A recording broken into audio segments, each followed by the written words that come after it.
Hello friends, welcome back to popcorn time YouTube channel. ఈరోజు మనం back మూవీని అయితే ఎక్స్ప్లెయిన్ చేసుకోబోతున్నాం. ఇంక ఏ మాత్రం లేట్ చేయకుండా మూవీలోకి అయితే వెళ్ళిపోదాం.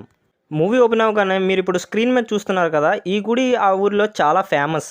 ఈ ఊరిలో అమ్మవారు చాలా ఫేమస్. ఇక్కడ ఉన్నంత పెద్ద విగ్రహం ఇంకెక్కడా ఉండదు. అయితే ఊరు పూజారి ఇంకా తన కూతురు పడవలోని వెళ్తూ ఉంటారు. అప్పుడు తన కూతురు అడుగుతుంది, ఎందుకు నాన్న నన్ను ఇంత జాగ్రత్తగా ఉండమంటున్నారు అని. అప్పుడు ఆ పూజారి, అదా ఇక్కడ బాక్ అనే దెయ్యం ఉంది, అది ఎవరినైనా వశం చేసుకుందాకో వాళ్ళని చంపేసి వాళ్ళ శరీరాన్ని అయితే తీసేసుకుంటుంది. ఎప్పుడైతే బాక్ బలహీన పడుతుందో అప్పుడు ఆత్మని వశం చేసుకుంటే తనకి ఎక్స్ట్రా పవర్ వస్తుందమ్మా అని చెప్తాడు పూజారి తన కూతురికి. ఇంకో విషయం ఏంటంటే 100 సంవత్సరాల ముందే మన పూర్వీకులు ఆ బాక్ ని బంధించి కట్టుబాటు చేశారు మన ఊరి అమ్మవారి దయ వల్ల అని చెప్తాడు. సరిగ్గా అప్పుడే తన చేతికి గాయమయ్యి రక్తం రావడంతో బాక్ దెయ్యం వెంటనే తిన్ని ఆవహిస్తుంది. జుట్టు విరబూసుకొని చేతిలో చేప పెట్టుకొని తింటూ ఉంటే పచ్చిగానే తన తండ్రి అయితే భయపడిపోతాడు. ఎవరమ్మా నువ్వు, ఎందుకు ఇలా చేస్తున్నావు అని చెప్పేసి తనకు తెలిసిన కొన్ని మంత్రాలు చదువుతాడు. అయినా సరే తను వదలదనమాట. ఇంకా చేసేదేం లేక తన కూతుర్ని తనతో పాటే తీసుకువెళ్తాడు.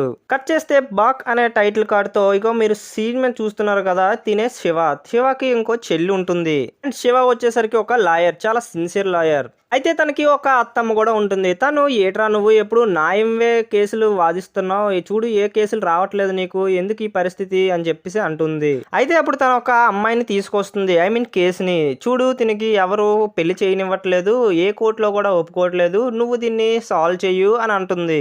అప్పుడు వెంటనే శివాని వాళ్ళ నాన్న వచ్చి, ఏట్రా నా కూతురికి నువ్వు పెళ్లి చేస్తావా అని చెప్పేసి గొడవ చేస్తాడు. అయితే తీసుకొచ్చిన అమ్మాయి పేరు శివాని కదా, తన కోసం ఐ మీన్ పేరు కోసం అనమాట తనకి ఫైట్ చేసి మరి పెళ్లి చేస్తాడు. ఎందుకంటే శివాని అనే పేరు మన హీరోకి ఇష్టం. శివాని అంటే ఇంకెవరో కాదు, తిన చెల్లి అనమాట. తన చెల్లి అంటే తనకి అంత ఇష్టం. అయితే ఇప్పుడు తన దగ్గర శివాని లేదు, తను ప్రేమించి పెళ్లి చేసుకొని ఇంకో దగ్గరికి వెళ్ళిపోతుంది. అయితే శివాని అప్పట్లోనే ఒకరిని లవ్ చేస్తుంది. లవ్ చేసిన విషయం వాళ్ళ ఇంట్లో తెలిసి వాళ్ళ నాన్న ఒప్పుకోరని తెలిసి తిను, మీరు పారిపోండి, ఇక్కడ ఉండొద్దు, నాన్న ఒప్పుకోరు అని చెప్పేసి బయటికి పంపించేస్తాడు. అయితే కొన్ని రోజుల తర్వాత తిన నాన్న చనిపోతారు. సో తిను, తన అత్తమ్మ అండ్ చెల్లి వీళ్ళు కలిసి ఉంటారు. అండ్ శివాని విషయానికి వస్తే తను, తన కూతురు, కొడుకు ఇంకా తన భర్త వీళ్ళు నలుగురు కలిసి ఉంటారు. అయితే ఒకరోజు శివాని వాళ్ళ హస్బెండ్ జాకింగ్ కోసం అని అడవి నుండి వెళ్తూ ఉంటే సడన్ గా తన చుట్టూ పొగ కమ్మేస్తుంది. వెంటనే ఒక దుష్ట శక్తి వచ్చి తన మీద అటాక్ చేసి తనని లాక్కొని వెళ్ళిపోతుంది. అండ్ ఆల్సో తనని చంపేస్తుంది కూడా. ఇంతకీ దెయ్యం ఇంకెవరో కాదు, బాగ్ దెయ్యం. అయితే ఇప్పుడు ఈ బాగ్ దెయ్యం తన హస్బెండ్ రూపంలో నేరుగా ఇంటికి వెళ్ళి తన పిల్లలు ఎక్కడున్నారు అని అడుగుతుంది. చాలా డిఫరెంట్ గా భయంకరంగా కనిపిస్తుంది. మళ్ళీ పిల్లలు ఎక్కడా అని అడుగుతుంది. కానీ మన హీరోయిన్ కి అయితే తెలుస్తుంది అనమాట తన రూపం చాలా భయంకరంగా అద్దంలో. సరిగ్గా అప్పుడే ఇంటి బయట నుండే కుక్క అయితే చనిపోతుంది. ఇంకో విషయం ఏంటంటే ఆ ఊర్లో సర్పంచ్ కొడుకు రవి అనేవాడు ఉంటాడు. అతను ఇదంతా తన యూట్యూబ్ ఛానల్లో అప్లోడ్ చేద్దామని రికార్డ్ చేస్తూ ఉంటాడు. వెంటనే ఇంటి బయటన భయంకరమైన సౌండ్ రావడంతో వెంటనే శివాని వాళ్ళ భర్త అందరూ బయటికి అయితే వస్తారు. అయితే రవి కూడా అక్కడికి వెళ్తాడు. అప్పుడు శివాని కూతురు అక్కడ పడిపోయి అయితే కనబడుతుంది. అయితే ఆ పక్కనే ఒక బావి ఉంటుంది. ఆ బావిలో చూస్తే శివాని సూసైడ్ చేసుకొని చనిపోయి ఉంటుంది. ఐ మీన్ సూసైడ్ చేసుకొని వేలాడుతూ ఉంటుంది తాడుతో. అయితే రవి దాన్ని చూసి షాక్ అవుతాడు. ఇందాకలే కదా తిని చూశాను, ఇప్పుడికిప్పుడే ఎలాగా తిను చనిపోయింది అని చెప్పేసి చాలా షాక్ అవుతాడు. అయితే శివాని ఇంకా శివాని భర్త చనిపోయిన విషయం అయితే శివకి ఇంటిమేట్ చేస్తారు. ఇది విఘ్నంగానే శివ అయితే చాలా బాధపడతాడు. ఆ తర్వాత బంగ్లాకి వెళ్ళి తన పిల్లలనైనా కాస్త జాగ్రత్తగా చూసుకుందామని వెళ్తే అప్పటికే శివాని ఇంకా శివాని భర్త బాడీని అంత్యక్రియలు అయితే చేసేసి ఉంటారు. ఇప్పుడు అక్కడ ఉన్న వాళ్ళందరూ ఏదో జరిగిపోయింది, కనీసం పిల్లలనైనా జాగ్రత్తగా చూసుకుందాం అని అంటారు. ఈ ఇంట్లోనైతే కార్పెంటర్ ఇంకా ఇంకో మేస్త్రి అయితే ఉంటారు. వీళ్ళ శివాని ఉంటారు కదా, వాళ్ళ దగ్గర పనిచేస్తూ ఉంటారు. ఇంకా ఈ మేస్త్రి వీళ్ళిద్దరు కూడా ఏం చేయాలో తెలియక అదే ఇంట్లో ఉండిపోతారు. అయితే శివాని వాళ్ళ కూతురికి తలకి గాయం తగలడంతో, బలమైన గాయం తగలడంతో కోమలోకి అయితే వెళ్ళిపోతుంది. అయితే మాయ అనే ఒక డాక్టర్ ఉంటుంది, తనే తినికి ట్రీట్మెంట్ అయితే చేస్తుంది. ఇంకోవైపు శివాని కొడుకు అయితే ఆ ఇంట్లోని రకరకాల దెయ్యాలు అయితే కనబడతాయి. పాప మా చిన్నపిల్లాడికి ఈ విచిత్రమైన దెయ్యాలు సౌండ్స్ వినబడంతో ఎవరికి చెప్పుకోలేక చాలా ప్రాబ్లం అయితే ఫేస్ చేస్తాడు. శివాని కొడుక్కి ఏదో విచిత్రమైన ఆకారం కనబడుతూ ఉంటే అప్పుడే తన అత్తమ్మ వచ్చి, ఏట్రా ఏట్ చూస్తున్నావు, అక్కడ ఏముంది అని చెప్పేసి తన్ని తాకడానికి అయితే వెళ్తుంది. అప్పుడు ఆ పిల్లడు, వద్దత్తమ్మా నన్ను తాకద్దు, వద్దు అంటే తను, నాకేట్రా నేను ఇవన్నీ ఎప్పుడో చూసేశాను, నేను పెద్దవాడిని, నాకు భయం లేదని చెప్పేసి తాకుతుంది. వెంటనే ఆ దెయ్యం అయితే అత్త మీద అటాక్ చేస్తుంది. వెంటనే తను కూడా భయపడిపోతుంది, దెయ్యం కనిపిస్తుంది. సో తను పారిపోతుంది అక్కడి నుండి. అయితే ఇటువైపు కార్పెంటర్ ఇంకా మేస్త్రి వీళ్ళిద్దరూ మాయాకి లైన్ వేస్తూ ఉంటారు. ఎలాగైనా రకరకాల ప్లాన్లు వేసి పడేయాలని ట్రై చేస్తూ ఉంటే దెయ్యం ఒకవైపు నుండి వాళ్ళని డిస్టర్బ్ చేస్తుంది. అయితే శివ వచ్చేసరికి తన చెల్లి సమాధి దగ్గరికి వెళ్ళి తిను ఆత్మహత్య చేసుకోదు, తన మ్యారేజ్ కి ఒప్పుకోలేదని చెప్పినప్పుడు ఆత్మహత్య చేసుకుంటుంటే తన దగ్గర ప్రమాణం తీసుకున్నాను, ఇంకెప్పుడు ఇలాగ ఆత్మహత్య చేసుకోనని. నేనైతే నమ్ముతున్నాను ఖచ్చితంగా తనది సూసైడ్ కాదు, ఎవరో కావాలనే చంపారు అని. దగ్గరలో ఉండే పోలీస్ స్టేషన్ కి వెళ్ళి ఈ కేసుని రీఓపెన్ చేయండి, శివానికి ఏమైంది, తన భర్తకి ఏమైంది, సరిగ్గా అప్పుడే తన కూతురికి గాయం అవడం ఏంటి, ఇదంతా చాలా మిస్టీరియల్ గా ఉంది, ఎలాగైనా ఈ కేసుని రీఓపెన్ చేసి సాల్వ్ చేయండి అని శివ అయితే ఇన్స్పెక్టర్ ని అడుగుతాడు. వెంటనే ఇన్స్పెక్టర్ కోపపడి, ఏటయ్యా నువ్వు, భర్త చనిపోయాడు, భార్య తట్టుకోలేక సూసైడ్ చేసుకుంది, ఇది చూసి తట్టుకోలేక కూతురు కూడా కళ్ళు తిరిగి కింద పడిపోయింది, ఇదే జరిగింది, ఇంకేమీ జరగలేదు, జాతరలో బిజీగా ఉన్నానని చెప్పేసి బిజీగా కోపపడి వెళ్ళిపోతాడు. అయితే అక్కడే పక్కనుండే కానిస్టేబుల్ తను జాతరలో సెక్యూరిటీ వల్ల బిజీగా ఉన్నాడు, జాతర అయిపోయిన తర్వాత ఇదంతా నెమ్మదిగా మాట్లాడదాంలే అని అంటాడు. ఎందుకంటే తను ఒక లాయర్ కావడంతో, మన శివ లాయర్ కావడంతో ఇన్స్పెక్టర్ని ఏమైనా చెయ్యొచ్చు, కేసు వేయొచ్చు అనే జాగ్రత్త అనమాట, ముందు జాగ్రత్త. అయితే ఇలాగైతే లాభం లేదని తినే సాల్వ్ చేద్దామని అనుకుంటాడు. అయితే సర్పంచ్ కొడుకు ఉంటాడు కదా, వీడియో రికార్డ్ చేస్తాడు స్టార్టింగ్లో, తన్ని పట్టు కారులో అయితే బయటికి వెళ్తారు. అయితే శివ వచ్చేసరికి సర్పంచ్ కొడుకు వీడియో రికార్డ్ చేస్తాడు కదా, దాంట్లో శివాని హస్బెండ్ వెళ్తూ ఉంటే జాకింగ్ చేస్తూ ఉంటే ఒక స్వామీజీ తన్ని చూస్తూ ఉండడం గమనిస్తూ ఉంటాడు. అయితే శివ వచ్చేసరికి ఇతను ఎవరు, ఇతనెందుకు ఇంత సస్పీషియస్ గా ఉన్నాడు, ఎవరు అని చెప్పేసి అడిగితే ఈ తిరణాలకు వచ్చిన స్వామీజీ అయి ఉంటాడని సర్పంచ్ కొడుకు చెప్తాడు. సరిగ్గా అప్పుడే బంగ్లా ముందుకి ఆ స్వామీజీ వెళ్ళి ఏవో మంత్రాలు అయితే జపిస్తూ ఉంటాడు. అతనికి ఆ ఇంట్లో ఉండే దెయ్యం కనిపిస్తుంది. సో దాన్ని చూసుకుంటూ అలా నడుచుకుంటూ వెళ్ళిపోతాడు. ఇంకోవైపు హాస్పిటల్లో మాయ ఉంటుంది కదా, ట్రీట్మెంట్ చేస్తుంది, తనకు కూడా దెయ్యం కనబడుతుంది. అది నిజమా కాదా అని చెప్పేసి వెళ్ళి చూస్తే తన భుజం మీద నెమ్మదిగా ఎవరో చెయ్య వేస్తున్నట్టు స్పర్శ తెలుస్తుంది. చేస్తే శివ ఇంకా ఇంకో సర్పంచ్ కొడుకుంటాడు కదా, వాడు కారులో వెళ్తూ ఉంటే సడన్గా ఆ బాక్ ఉంటుంది కదా దెయ్యం, అది అటాక్ చేస్తుంది వీళ్ళ మీద. దీనివల్ల వీడు విడిపోతారు. తర్వాత కారు దగ్గరికి వచ్చి చూస్తే సర్పంచ్ కొడుకు రవి అయితే కనబడ్డు. తను దూరంగా వెళ్ళిపోయి ఉంటాడు. కేవలం ఒక కెమెరా తన దగ్గర ఉంటుంది. ఇంకోవైపు శివ వచ్చేసరికి రవి భయపడి తన ఇంటికి వెళ్ళిపోయాడేమో అని చెప్పేసి అనుకుంటాడు.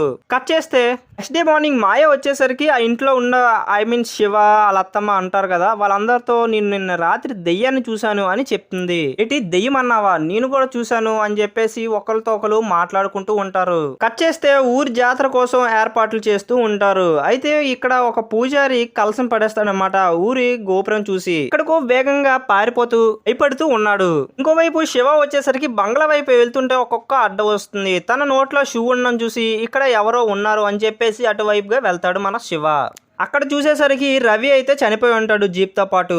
మన శివకు వచ్చేసరికి ఏమీ అర్థం అవ్వదు. తిను నాతోనే ఉన్నాడు కదా, భయపడి ఇంటికి వెళ్ళిపోయాడు అనుకున్నాను కదా, ఈలోపు ఎలా చనిపోయాడు, తన కెమెరాలోని స్వామీజీ రికార్డ్ అయి ఉంటాడు కదా, తనే చనిపేసి ఉంటాడు అని అనుకుంటాడు. పోలీసులతో కూడా నాకు ఈ కేసుకి ఏ సంబంధం లేదు, ఆ స్వామీజీ చేసి ఉంటాడు, తన్నే పట్టుకోండి, కెమెరాలో కూడా రికార్డ్ అయింది అని అంటాడు. ఏట్రా కథలు మాట్లాడుతున్నావు, ఆఫ్టర్ ఆల్ ఒక స్వామీజీ ఇదంతా చేశాడంటే ఎలా నమ్మమంటావు అని అంటారు. అయితే సర్పంచ్ కొడుకే చనిపోవడంతో సర్పంచ్ కొంతమంది మనుషులను అయితే పంపిస్తాడు, చంపిన వాళ్ళని తీసుకొని రండి, ఆ స్వామీజీని తీసుకొని రండి ఎతికేసి అని. అడవిలో ఒక ప్లేస్ లో ఆ స్వామీజీ వింత పూజలు అయితే చేస్తూ ఉంటాడు. ఆ స్వామీజీ చుట్టూ అక్కడ చనిపోయిన వాళ్ళ ఫోటోలు అయితే ఉంటాయి, శివాని ఫోటో, శివాని భర్త ఫోటో అండ్ ఆల్సో ఆ సర్పంచ్ కొడుకు ఫోటో, ఇంకా చాలా మందివి. ఇదంతా తెలిసి ఇన్స్పెక్టర్ స్వామీజీ కోసం వెళ్తూ ఉంటారు. ఇన్స్పెక్టర్ ఇంకా శివ ఇంకా సర్పంచ్ వీళ్ళు ముగ్గురు కలిసి. ఈ టైంలోనే స్వామీజీ చెట్టుపై నుండి చూస్తూ ఉంటాడు ఇదంతా. అయితే తర్వాత శివ వచ్చేసరికి ఇంటికి వెళ్ళి ఆల్బమ్ చూస్తూ ఉంటారు వీళ్ళది. అప్పుడు తను ఒక విషయం అయితే నోటీస్ చేస్తాడు, చనిపోయిన వాళ్ళ బర్త్డే అంతా ఒకే డేట్ లో ఉంది అని. ఆ రోజే జాతర రోజు కూడా అయ్యింది, ఖచ్చితంగా ఈ డేట్ లో పుట్టిన వాళ్ళని టార్గెట్ చేసి చంపుతున్నారు అని చెప్పేసి ఇప్పుడు శివాని కూతుని ఎలాగైనా కాపాడాలని చెప్పేసి తనని వేరే రూమ్ కి షిఫ్ట్ చేస్తాడు. ఈ విషయాన్ని మాయకు చెప్పి ఈ రోజు రాత్రి ఖచ్చితంగా ఏదో జరగబోతుంది, ఏం జరగబోతుంది అనే విషయం నాకే తెలియట్లేదు, శివాని కూతురు ఇక్కడ ఉందని ఎవ్వరికి చెప్పకు, ఇక్కడే భద్రంగా చూసుకో అని చెప్పేసి అక్కడ నుండి వెళ్ళిపోతాడు. వెంటనే ఆ పూజారి వస్తాడు, వచ్చి ఇదిగోండి ఈ నిమ్మకాయ మీ ఇంట్లో ఒక కన్నెపిల్ల ఉంది కదా తనకి ఇవ్వాలి, లేదంటే తన ప్రాణాలకే ప్రమాదం అని చెప్తాడు. మాయ ఇంకా అత్తమ్మ వీళ్ళిద్దరు కూడా అడ్డుకుంటూ ఉంటారు. అయినా సరే తను ఆగకుండా ఈ నిమ్మకాయని ఎలాగైనా ఇవ్వాలి అని చెప్పేసి వెళ్తూ ఉంటాడు. వీళ్ళిద్దరికి ఏం జరుగుతుందనే విషయం అయితే అర్థం కాదు. శివాని కూతుర్ని వెతుకుతూ వెళ్తూ ఉంటే బంగ్లాలో ఉండే దయ్యం తనైతే అటాక్ చేస్తుంది. ఐ మీన్ శివానిని. వెంటనే ఆ దెయ్యం అయితే అటాక్ చేస్తుంది. సో దీనివల్ల తను భయపడిపోయి వెంటనే ఈ ఇంట్లో ఉండకండి, ఈ ఇంట్లో ఒక దుష్టశక్తి ఉంది అని చెప్పేసి పారిపోతాడు. ఈ ఇంట్లో ఏముంది, ఇతను ఎందుకు ఈ ఇంట్లోకి సడన్ గా వచ్చాడు, ఎవరు తన మీద అటాక్ చేశారు అని చెప్పేసి ఏమీ అర్థం కాదన్నమాట మాయా ఇంకా తన అత్తమ్మకి. ఇంకోవైపు ఇన్స్పెక్టర్ వచ్చేసరికి స్వామీజీకి హత్యలకి ఏదో లింక్ ఉందని చెప్పేసి ఆలోచిస్తూ ఉంటారు. అప్పుడే అదే టైంలో స్వామీజీ అయితే అక్కడికి వస్తాడు. ఐ మీన్ బయట నించొని ఉంటాడు. వెంటనే ఆ స్వామీజీని పట్టుకోవాలని చెప్పేసి ఇన్స్పెక్టర్ ఇంకా కానిస్టేబుల్ వెంటనే వెనక్కి వెళ్తూ ఉండగా ఈ విషయం తెలుసుకున్న శివ కూడా స్వామీజీని పట్టుకోవాలని చెప్పేసి తన వెనక్కే వెళ్తుంటాడు. వీళ్ళందరూ కలిసి వెళ్తూ ఉండగా స్వామీజీ అయితే ఇన్స్పెక్టర్ మీదకి కొంత పొగ టైప్ లో వదిలి అటాక్ చేస్తాడు. ఇదంతా చూసిన శివ, ఎవడ్రా నువ్వు, ఎందుకురా ఇవన్నీ చేస్తున్నావు అని చెప్పేసి కొట్టేసి అడుగుతాడు. ఇప్పుడే ఇన్స్పెక్టర్ బాడీ అయితే అలా గాల్లోకి లెగుస్తుంది. ఇప్పుడే శివకు అర్థమైన విషయం ఏంటంటే స్వామీజీకి హత్యలకి ఏ సంబంధం లేదని, ఎవరో ఈ హత్యలో ఇన్వాల్వ్ అయి ఉన్నారని. ఇన్స్పెక్టర్ ఇలా గాల్లో లేవగానే శివాని కూతురు కోమాలో ఉంటుంది కదా, తను కళ్ళు తెరుస్తుంది. శివాని కూతురు కోలుకుందనేసి మాయా ఇంకా అందరూ హ్యాపీగా ఫీల్ అవుతూ ఉంటారు ఆ ఇంట్లో ఉన్న వాళ్ళందరూ. అయితే అత్తమ్మ వచ్చేసరికి మాయా ఎలాగో కోలుకుంది కదా, ఇక్కడ నుండి వెళ్ళిపోదాం, ఈ బంగ్లా వదిలేసి అని అంటుంది. కానీ శివ మాత్రం ఈ మిస్టరీని సాల్వ్ చేస్తే గానీ వెళ్ళొద్దు అని పట్టుబట్టి ఉంటాడు అదే బంగ్లాలో. అయితే పోలీసులు ఈ స్వామీజీని పట్టుకొని ఇంట్రాగేషన్ చేస్తూ ఉంటారు. ఈ హత్యలకి దీన్ని నీకు సంబంధం ఏంటి, ఎందుకు ఇవన్నీ చేస్తున్నావు అంటే ఆ స్వామీజీ అంటాడు, హత్యలు చేసింది నేను కాదు, హత్యలు జరగకుండా నేనే ఆపుతున్నాను, హత్యలు చేస్తుంది బాక్ అని చెప్పి బాక్ మిస్టరీ గురించి అయితే చెప్తాడు. స్వామీజీ బాక్ యొక్క హిస్టరీ చెప్పడం అయితే స్టార్ట్ చేస్తాడు. కొన్ని సంవత్సరాల క్రితం ఊర్లోనికి బాక్ అనే దెయ్యం స్వామీజీ కూతురు రూపంలో ఎంటర్ అయిపోయింది. ఈ విషయం పూజారికి తెలిసినా కూడా తన వెంటే బాక్ను అయితే తీసుకువచ్చాడు ఊర్లోకి. తన శక్తులు పెరగడం కోసం ఎన్నో ఆత్మలను వెతుకుతూ ఉంది. సరిగ్గా అప్పుడే తన ఆత్మను ఒక కలశంలో పెట్టుకొని తీసుకువస్తాడు. కానీ తన్ని గుడిలోనే వదిలేస్తాడు. అయితే ఈ దెయ్యాన్ని మళ్ళీ ఒక చెంబులోని బంధించేసి గుడి గోపురం పైన కట్టేసి ఉంచుతాడు.